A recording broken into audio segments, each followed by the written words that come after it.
ये है AGT live 24/7। आप सब देख रहे हैं एजीटी लाइव 24/7। এই হচ্ছে AGT live 24/7। This is AGT Live 24/7.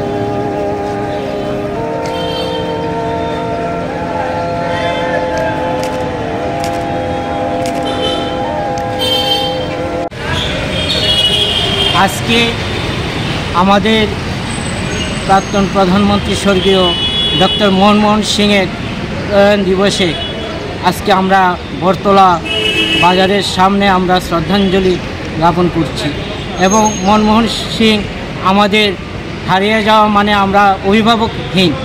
ওনার মতো নেতা আমাদের দলে ছিল, কিন্তু আজকে উনি নেই। আমরা অন্তঃস্থল থেকে খুব কষ্ট পাচ্ছি এবং আমরা খুব দুঃখিত যে আমরা একজন অভিভাবককে আমরা হারিয়েছি এবং ওনার আমলে যা হয়েছে বিগত দিনে আমরা কিছুই দেখি না। হয়তো উদয়পুর পালাটানাতে যে হয়েছে প্রজেক্ট হয়েছে, সে প্রজেক্ট আমাদের মনমোহন সিংই করে গেছে। আজকে যে উড়ান ব্রিজ সেই মনমোহন সিংয়ের আমলে হয়েছে। আমরা তাই ওনাকে আজকে এই সবার থেকে আমরা শ্রদ্ধাঞ্জলি জানাই এবং শতকোটি প্রণাম। ওনাকে আমাদের দলে পেয়ে আমরা খুব গর্বিত ছিলাম। কার উদ্যোগে করা হয়েছে? অল ত্রিপুরা আনঅর্গানাইজড ওয়ার্কার কংগ্রেসের পক্ষ থেকে আমরা আজকের এই শ্রদ্ধাঞ্জলি দিয়েছি। আমার নাম শান্তনু পাল। সংগঠনের কি? আমি সংগঠনের চেয়ারম্যান। Thank you.